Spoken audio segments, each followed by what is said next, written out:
All right, everybody, welcome to another special bonus episode of the Red Delta Project podcast, where I am speaking here with Lauren Sauer of theplantabasedremedy.com. She's a dietitian and very well versed in the world of intuitive eating.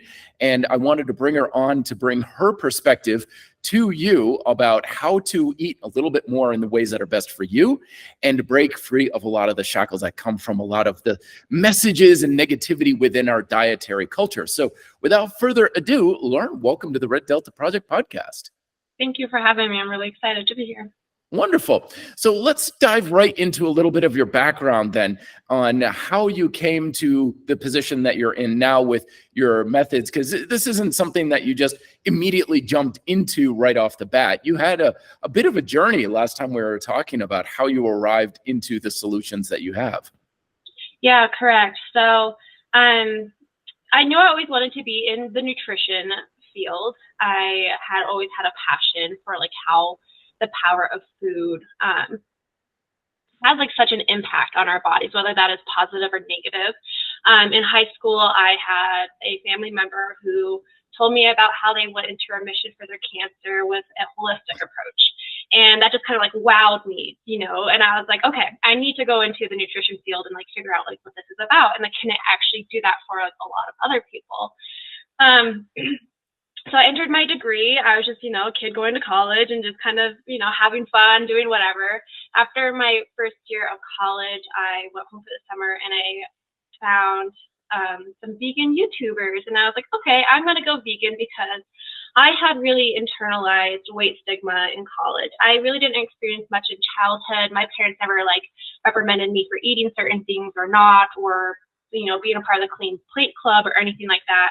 But in college, it definitely came to where girls are always talking about going on diets and fitting into, certain clothes or wanting to look a certain way for, the opposite sex's attention or whatever else. So, and then of course the whole rhetoric behind Freshman 15. So I went home that summer and I was like, well, this is vegan diet online sounds like the way to lose weight. And so I actually entered it in an extremely unhealthy way because I followed kind of this path of these gurus per se. And it was hyper restrictive. It was low fat, low fat, high carb. So I wasn't even eating things like nuts or avocado because I thought those foods were too fatty. I was also raw till 4, so I only ate raw foods until 4 p.m. I had no salt on my food. It was a really, really restrictive time for me. And, I continued this way for a while. I would say probably 2, upwards of 3 years of eating like this. And I started to feel completely sick. Just hair was thinning, my nails were brittle, I had heart palpitations, I have psoriasis, so my autoimmune disease, and that was flaring up a lot more. So I was in my degree, getting a little bit deeper into my degree, learning more about food science, and I was like, okay, what I am doing is not healthy.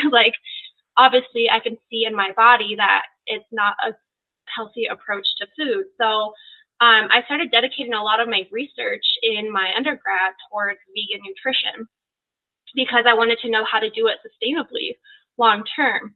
So I started implementing that into my own life. I started supplementing B12 and things like that. That helped with my heart palpitations. And I even did my capstone project my senior year on the effects of not supplementing enough with B12 during pregnancy and how that could lead to newborn being born with B12 deficiency, leading to potential cognitive impairment. So that was a lot of what I was focused on in college, was just how to be a sustainable long-term vegan. It wasn't until after I graduated and I passed my internship and passed my credentialing exam that I realized that I still had a lot of disordered eating behaviors. So while my food intake was more balanced, I was still really restrictive on when I could eat, what I could eat, what foods I could have in my house. And I realized that wasn't a life I wanted to live. I wanted to have a good relationship with food, and I didn't want to obsess over food anymore. So that's when I started throwing myself into self-education with intuitive eating. And I just recently took the intuitive eating professional training course with Evelyn Tribble, who is one of the authors of the book called Intuitive Eating. And this method has been around since the 90s. I think 1995 is when they came out with the first edition of their book. And it really resonated with me. It is just an anti-diet approach to eating and wellness. So it's about reconnecting with your natural hunger, the satiety cues. It's about honoring your cravings and getting satisfaction from food, like in a mental way too. Like not refraining from eating something that you want to eat, just eating it. And, you know, kind of like healing that relationship with those foods that you may have had not a chance to, or you haven't given yourself a chance to eat in the past. It's also about taking away like morality from food, so not referring to foods as good versus bad. It's about giving yourself just permission to have what you want when you want it, to not hold yourself to any of these diet culture rules, and to really just make peace with your body. Wonderful. One of the things I want to kind of touch on and explore is, you know, you mentioned when you were in college, and my history is like very similar to yours. I had very much the same parallel thing. I didn't go down the vegan road, but I was very much in this super restrictive, basically anything that anybody said was bad for me. I was like, well, I'm not eating that anymore. And of course, everything out there is bad if you just listen to enough people. And so one of the things that I noticed only breaking away from that stuff is just how the prevalence of such attitudes towards food in our own bodies has become so normalized in our dietary culture that even though like you were having some very strong negative feedback from your body, I was having very strong negative feedback from lifestyle and stress and all sorts of things. We and chalk it up as, well, that's the way it is, because it's like so accepted as far as a way, well, this is how healthy eating goes, and that you're supposed to feel like crap, and you're supposed to be anxiety ridden over food and feel guilty if you do eat it and stuff. Can you dive a little bit into how you were able to break out of that, quote, normal culture and recognize it for the dysfunctional approaches to food that it was?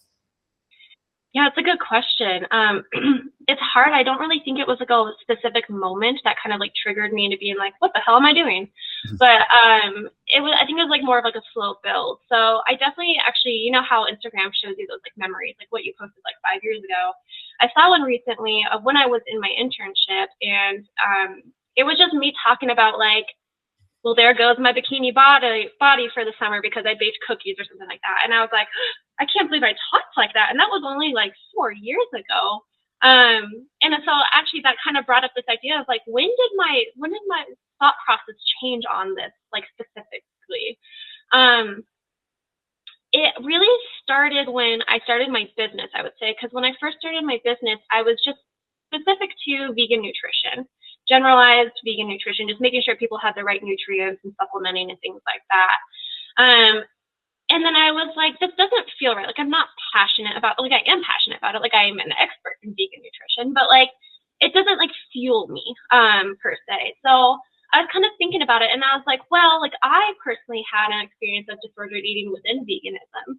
And there's another dietitian who has a pretty decent following. She's called Taylor Wolfram.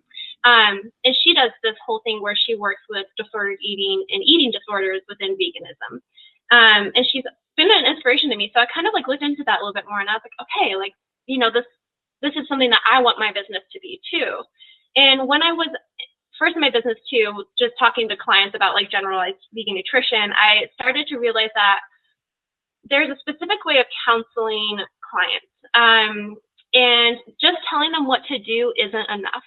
So I started reading into motivational interviewing, which is kind of like a therapy-like approach to nutrition counseling, which is client-led. You just ask a lot of open-ended questions. You ask why.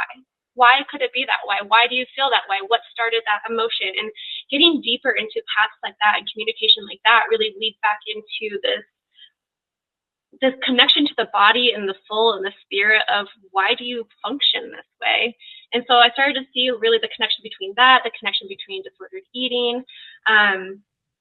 And because health isn't just about being skinny. Health is about being physically and mentally strong and healthy and having love for yourself and appreciation for your body and enjoying the foods that you eat and enjoying life. So I think it just kind of all came together in one big picture for me. And I was like, yeah, that makes a lot of sense.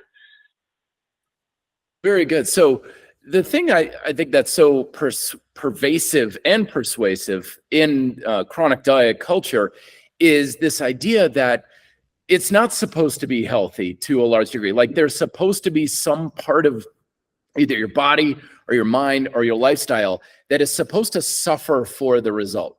That if there's nothing that you're doing that is suffering for it, then it can't be working or it can't be worthwhile or something. And that's certainly something that I fell for many years. It's like, well, if, I feel good and mentally and physically I'm great, and it's not, the hardest thing of my day is not trying to choose what to eat, then, well, it can't possibly be working then. Did you have that kind of attitude? And if so, like, how did you start to break away from that idea? Yeah, I mean, I definitely did.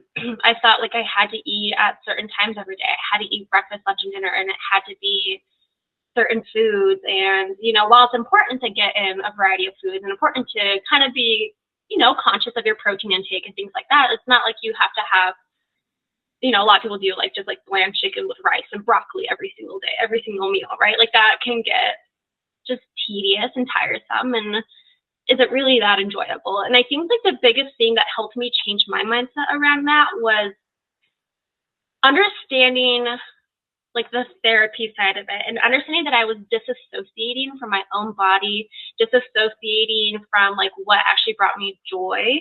And I think that's something that like diet culture does. Diet culture just makes you like, it doesn't allow you to trust your intuition, I guess, right? So kind of leaning into this idea of what is my intuition? What is my body trying to tell me? What makes me truly happy?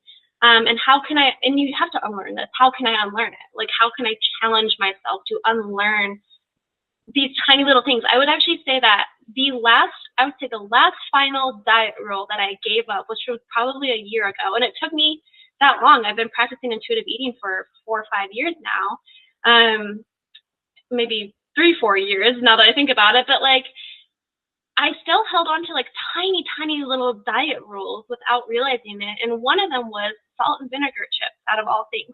I always had this kind of rule for myself where I was like, I can only buy a bag of salt and vinegar chips if I go camping. Because when I'm camping, then I know I'll be hiking and I know like I'll be like more physically active. And I was like, that's a lot of crap. Like I want salt and vinegar chips today, so I'm just gonna go buy a bag and have some and be content, right? And that was like one of the weird last little diet rules that I had to give up for myself. And I challenged myself on that by going and buying that bag of chips and like, doing that and having it inside my house. Yeah, it's funny. I just bought a bag of salt and vinegar chips like a few days ago, and I've been snacking on it when I come home from work and everything. I'm like, these things are great. I love it. Yeah. Because that was kind of a comfort food for me growing up. And it's funny you should mention that. But yeah, it's funny how these rules, they become such an anchor for our behaviors, and sometimes we follow them totally on autopilot. And I want to get your thoughts on this, because one of the things I noticed about me is, there's rules and ideas that are persuasive and pervasive in our diet culture of the influencers and the recommendations are out there. But I've long found that by far the biggest, most compelling rules that we feel we have to follow are whatever rules we make up for ourselves. Mm-hmm. And if we make it up for ourselves, because it's one thing if some expert out there says like, never eat carbs before like 7:32 a.m. or whatever rule. And you could be like, okay, I'm following this. But it's easier to break free of those rules if you can eventually get to a point of, that guy's full of crap. He doesn't know what he's talking about. I disagree with that. But man, when you make up your own rules and you start to question, you're literally trying to like question yourself.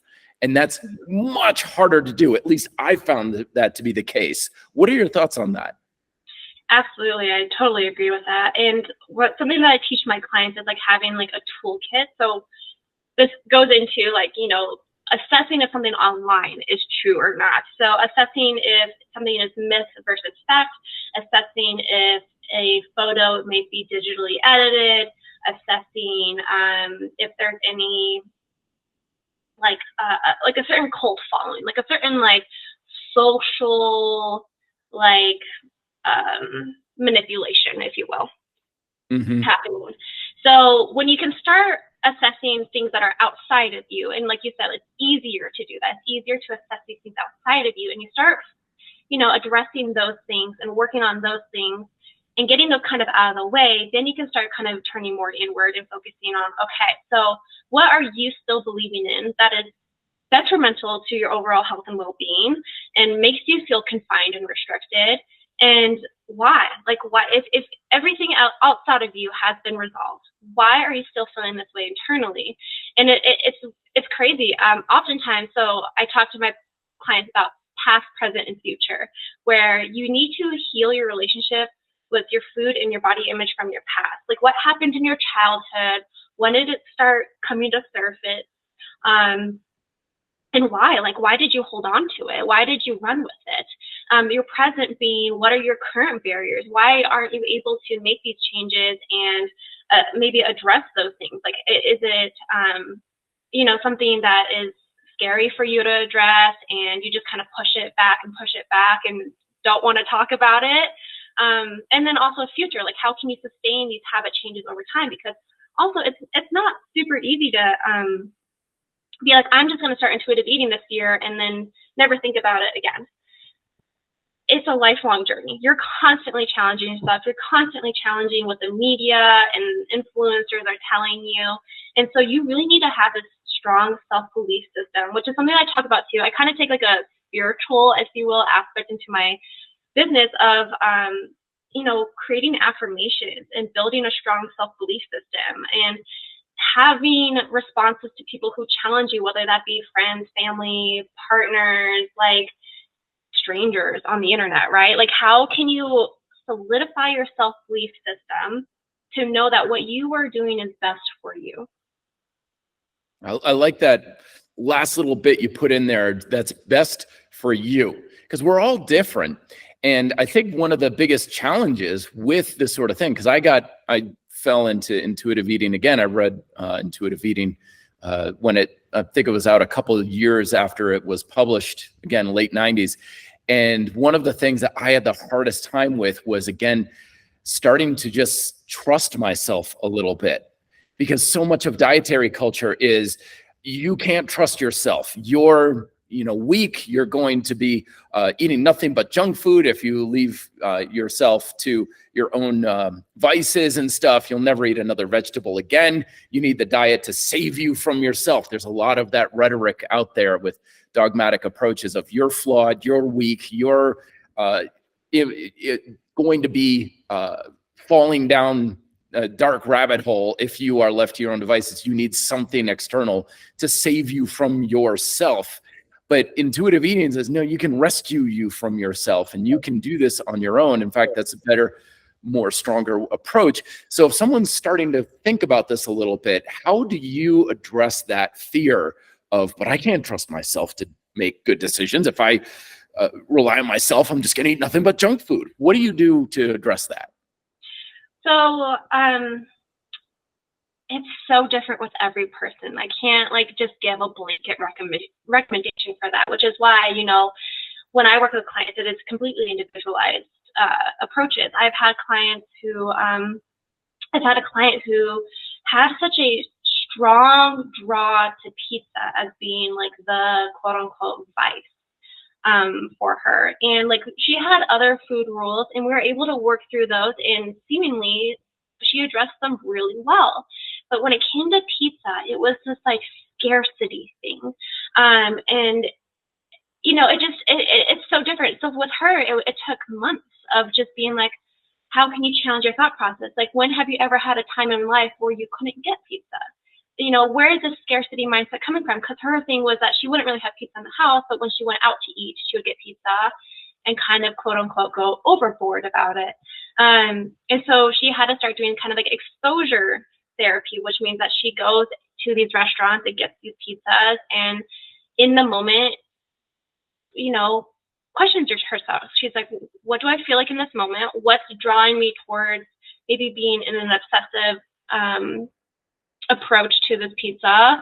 What can I do that would make me put my mind at ease, knowing that I can have this pizza again in a week or two, right? Like it's so different for everybody. And some people, like I said, she had other food rules that were seemingly easy, of like sugar, for example. She had some sweets, and she would, have this kind of scarcity mindset with those too. But I'm like, well, if they're already in your house, like, why is it scarcity? Why are you worried about never having these again? So you feel like you have to, save them, or like, only have them on special holidays or things like that. So that's just, one client perspective. I feel like I didn't really answer your question.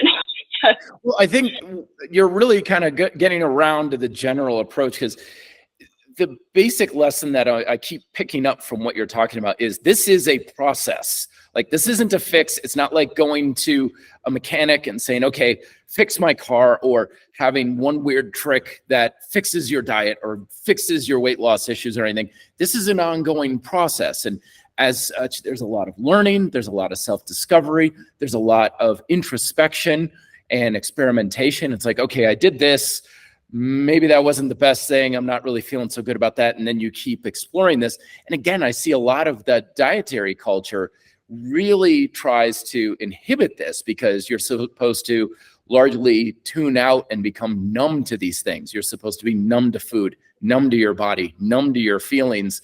And it's the whole, I just don't care kind of mindset, which sounds like not caring is freedom on the face of it, but it really just builds another prison around you, and you're losing touch with the things that are literally guiding you towards the things that you need. So you're basically just turning yourself off and putting blinders on to food, to your feelings and everything. And sometimes I think in our dietary culture, we've got people who kind of champion that. Like, oh, I just don't care about food anymore. I just don't care about how my body feels if I'm hungry. It's like, that doesn't sound like a good thing. I don't want that for my body. I want to be in tune with how food reacts to my body and how my body's reacting to things. So have you found some of the clients that you work with have a lot of that numbness about their bodies and food? And how so would you get them kind of back in touch with it? Yeah, I think a lot of that numbness is rooted in guilt and shame, because they think what they're doing is wrong, right? And so I'm there to be like the compassionate person that guides them out of that, being like, why do you feel this is wrong? And what told you that? Was it in like an internal dialogue, or was it an external thing telling you that you should feel that way about it? And does it actually, like, in your own personal lifestyle, does it fit? Like, do you enjoy that food? So why do you feel wrong about it? And oftentimes we talk about like placing foods on pedestals. So like when foods are on a pedestal, it's this kind of mental game of being like, well, I can't have it. So when I do have it, it feels forbidden. And then I feel guilty and I feel shame, about it. So it's really about challenging yourself to not put foods on pedestals, to not use terms like good versus bad. A lot of times with my clients, I to switch a lot of words. So instead of saying good versus bad, we say more nutrient dense or less nutrient dense, because that is factual. That is real. It's not just a concept, right? Exactly. So yeah, just working away from those I diet like that. culture. Yeah, it's so funny how we can reframe the same thing. Like, you could put a donut in front of somebody, and some people would be like, donuts. Other people would be like, donuts. Oh, and other people are like, oh, donut. You got any with sprinkles? I like the sprinkles. Yeah. It's so different how we react to different foods. One of the things that was a bit of a breakthrough for me, again, with reading, actually the way I got into intuitive eating is I bought the book after I had heard a lecture from Evelyn, and she addressed some of this, like, why are we afraid of food? She's like, if you go out and you eat this thing, she's like, what's so bad about this thing? And she kind of broke it down into the components. Like, I think she was talking about a cheeseburger or something. It's like, if you had lettuce and tomato and onions and some ground beef, like Salisbury steak in a roll on a plate, a lot of people would be like, that's fine. But if you stack it together and make a cheeseburger, suddenly it's bad. Like, why is this perception happening? And it was, I think, in the lecture, a way to just break out of our feelings aren't necessarily based on factual information. And your approach of nutrient dense versus less nutrient dense kind of grounds it a little bit better. And I think getting more into that perspective is good. And the other thing too is I realized that if I have a lot of fear over a food, you know, for me, it was always fried foods. Like French fries were like my thing for like, or potato Britain. No way I could possibly, because I would go to the college dining hall, and of course they always had French fries there. It was college. And I was like, so I'm anxious if I don't eat the French fries, but I'm guilty if I do. So every time I went to lunch, it was, are you going to have anxiety or are you going to have guilt? But there's no good outcome here. You can't win with this sort of thing. And that was when I started to really realize that I can't fight food and win. This is not something that has any victory to it. There's no happily ever after with this. And it didn't make me realize I need to change something, but at least made me start to realize, okay, this approach probably isn't the best thing for me. But anyway, getting back to what you were talking about with, getting into intuitive eating, what are some of the principles of it that you find are the easiest for people to immediately start to adopt and to put into use for some practical application? Yeah, good question. Once again, it's so individualized. It's really about assessing where the client currently is and kind of seeing there's 10 principles of intuitive eating, right? And one of them is fighting the food police, whether that's internally or externally, how to tell yourself or tell others, like, food rules, I don't want to deal with that. One is, mindful movement. So how can you approach physical activity from a place of like, I enjoy this, instead of a place of like punishment where I need to earn my food. There's another principle of the actual intuitive eating part, which is gentle nutrition. Like, how can I feed myself well? And that's actually usually one of the last principles I ever touch on with clients, because there's a lot of the other ones that are almost building blocks that you need to create a strong foundation to actually lead into the actual nutrition part of it. So I have a whole not worksheet, an infographic on my website of all 10 intuitive eating principles. And, there are some specific things that I recommend in there. So one thing too is just like learning coping strategies. It's about, what's going to work for you in a moment of high stress around food or fitness. Is it breath work? Is it an affirmation? Is it, a somatic, like, shaking of the body to kind of get the nerves out of you? So people can kind of read through those principles and kind of find ones that resonate with them. Obviously, you don't have to start all 10 of them at once. But like I said, it's very individualized. When I have a client come in and we do kind of our introductory first session, it's just really about like, where are you currently at? Where do you want to be? What's holding you back? And then I can kind of assess that from, my professional point of view and being like, okay, like, even in a session though, in the next session, I could be like, based off of last session's conversation, this point, and this point are all things that you've talked about having concerns around. Which one would you like to talk about today? It's all about having the client feeling so comfortable that they get to choose what they talk about in each session, even though you can kind of give them a general guidance of like point A, point B, point C. They're still going to be the ones that choose which one they actually want to talk about in that moment. Love this customization thing, because I think there's so much, especially in just fitness in general, but especially stuff online of, okay, here's the 10-step process to go from A to B, and here's how you can do this in 5 easy steps and so forth. But it really, with any sort of process like this, especially this big a deal, where you're literally transforming a lot of perspectives and aspects of how food fits in your life and diet and weight and body image and stuff, this is not necessarily the same path that's going to work for everybody, but it's something that we use through more of an exploratory approach. Yeah, I mean, it's just like, I just constantly go back to the idea of therapy, right? Like, when I go into my therapy session, it's, the therapist isn't like, well, let's talk about this today. It's like, how are you feeling? What triggered you this week? Like, let's talk about, like, you know, just kind of like what is in the moment, what's on your mind, and not really about like it, like you said, a 10-step process. Like, first you need to do this, and second you need to do that. And I think that really goes back to your whole conversation about like discipline too. I actually was, I'm currently writing a blog about the willpower culture, and it's this, you know, culture that, you know, it's this idea that like individuals heavily rely on willpower and discipline in order to feel like they're actually making progress or doing something good for themselves. But in reality, this culture can really enforce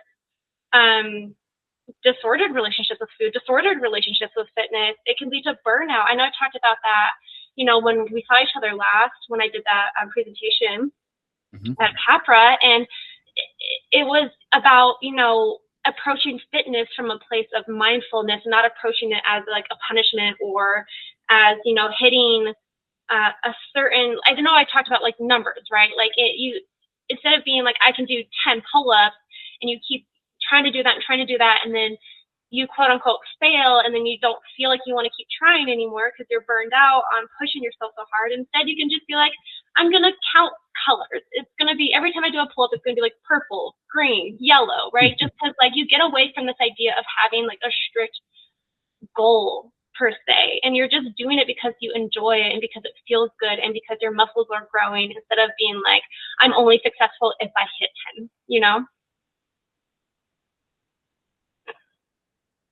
The calisthenics culture, bit of a military background where people will like, oh, I can only do like 10 pull-ups, or I can only do so much of this and stuff. What do I do? And one of the strategies you use is just don't count. And which can be a hard thing because you just habitually count. I mean, I've had moments in my life where someone will start to do something, and I'm like, 1, 2, 3. Why am I counting them putting dishes in the dishwasher? This doesn't make sense. But they'll just start going. And it's like, just go and do it and feel the movement and feel the exercise for what it's worth. And 9 times out of 10, they're blowing way past their current limitations, which is one of the reasons that I recommend the strategy. But it also just gets you out of the mindset of you have to do so much work in order for it to be effective. And I find that to be kind of a little bit of something in the exercise culture, but also the diet culture, again, is it's only effective if you do a certain amount of work, of how much work you do. But really, when we're getting to the skills that we build up and to a better place with food, there's so much less work associated with it. And I certainly was afraid of that sort of thing, because it's like, if I'm not really stressing out about things, how do I know if it's worthwhile? So do you deal with anybody with that kind of addiction to the hustle culture aspect of it? Yeah, definitely. I mean, yeah, I think when going back to the idea of like principles too, of like what might be the first principle that I would, if someone doesn't know, if they come to me and they're like, I don't even know where to start, you know, I don't even have an idea. I think the biggest thing is just regaining mindfulness, right? Like, how can you learn just about like the food that you're eating or the movement that you're doing? Is it turning off things around you, turning off the TV, putting your phone down, setting a timer? Sometimes this works with clients where they set a timer for like 2 or 5 minutes, and while they're eating, the timer goes off and they stop and they're like, ask themselves some questions. How do I feel right now? Am I full? Am I still hungry? Like, you know, taking that moment to just like reconnect to their body. I also just looking at your food and beyond just the flavor of food. Is it the smell? Is it the color? Is it the texture? Are these the reasons why you're eating it? And if you don't enjoy a majority of those things, why are you eating it? You know, it is. And what could you add to it? I think that's another thing too, is I talk a lot about what are additions that you want to add into instead of what to take away, because it's not about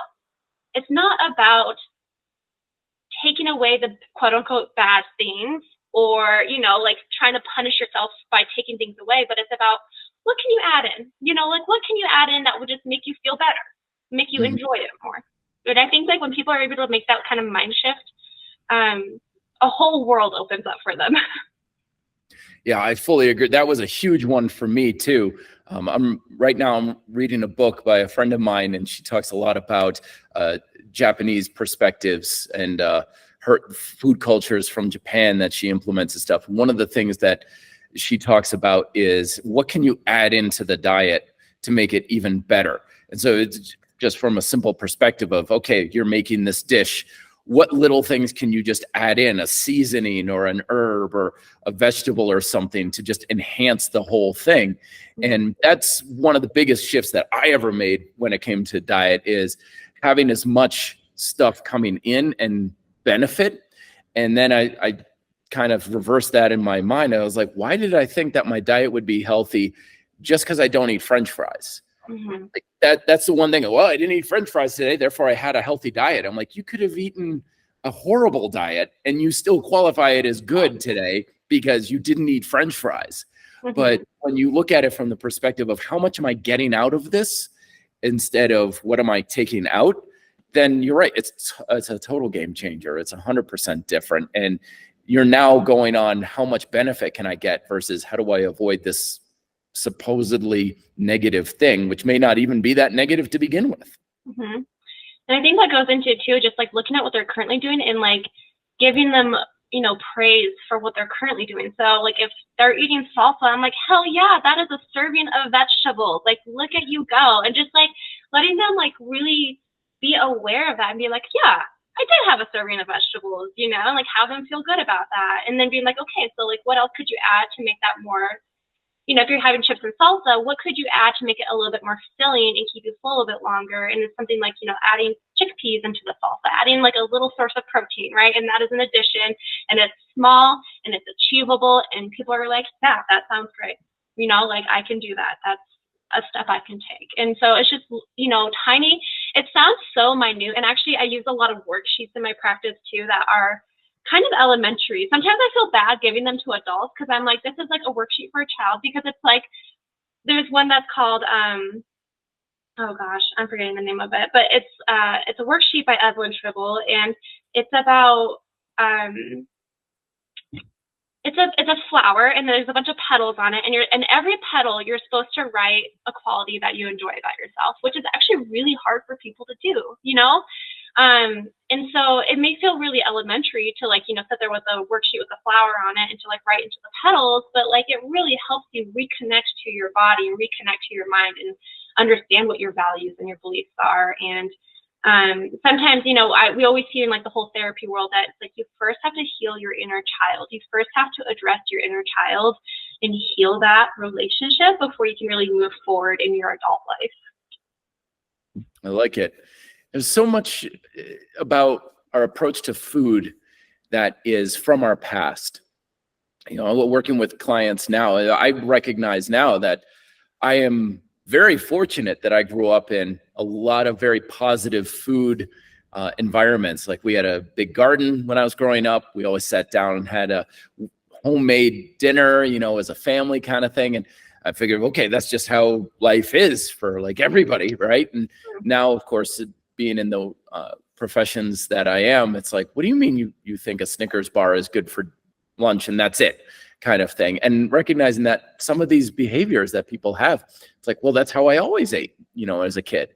Or when I went to college, you know, I wouldn't eat, you know, all day, and then we would just go out and get hammered, and, you know, it'd be 2 or 3 days before I had any real solid food. And that's just the way it was. And not all of us have the same history of food, which one teaches us that a lot of the ways we relate to food and our behaviors now may have been established 20, 30 years ago.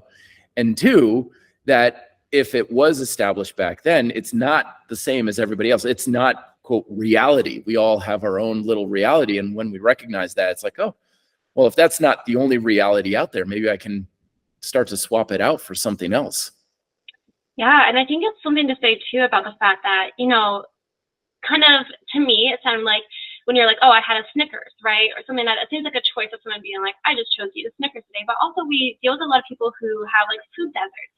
And the only place they can go buy food is like a gas station. So like, you know, what are the options there? And like that just may be that the way that they grow up eating. And you know, I think another thing that comes back into why getting in touch with your body around eating and why rejecting diet culture is because diet culture also really just propels oppression. Like it just propelled this idea that like to be beautiful, you have to be, cisgendered and white and skinny. And so it really, once you can kind of, and I have a post about this, but like, give the middle finger to diet culture, you're also saying, fuck systematic oppression. Like, I'm not here for it. That's bullshit. Yeah, there's a weird thing about the human psyche that will be, chained to certain rules that we will defend like crazy in a debate. But as soon as we make that little flip in our mind of, I'm going to defend this very, very approach that I use as being the best, and as soon as you flip that switch and you kind of, like I said, give the middle finger to that rule or whatever, you go completely opposite and be like, well, screw that approach. That's a stupid idea. Like, weren't you just saying this is what everybody had to do like a week ago? It's like, well, yeah. And you flip that around, and it's amazing how fast that can happen once you make that decision or that emotional change to go from one perspective to the other. It's a quirk about human, the human condition, about how we can be so ingrained in one way and then immediately go to the other side if we give ourselves the chance and the opportunity to just entertain such a thing. Mm-hmm, correct. Yeah. So Laura, thank you so much for coming on here. I know we got to kind of park this car here, but please, where can everybody find you for more information? Yeah, so I'm on all the social media outlets. I have to say my TikTok isn't very popular, but it is The Plant-Based Remedy. I have Instagram, Facebook, all at The Plant-Based Remedy. My website, theplantbasedremedy.com. I even have a Pinterest, which is kind of just there for more, marketing myself to like new people. I don't think like any of my actual like clients or anything that follow me on Pinterest, but it's The Plant-Based Remedy. So yeah, you can find me basically on any platform.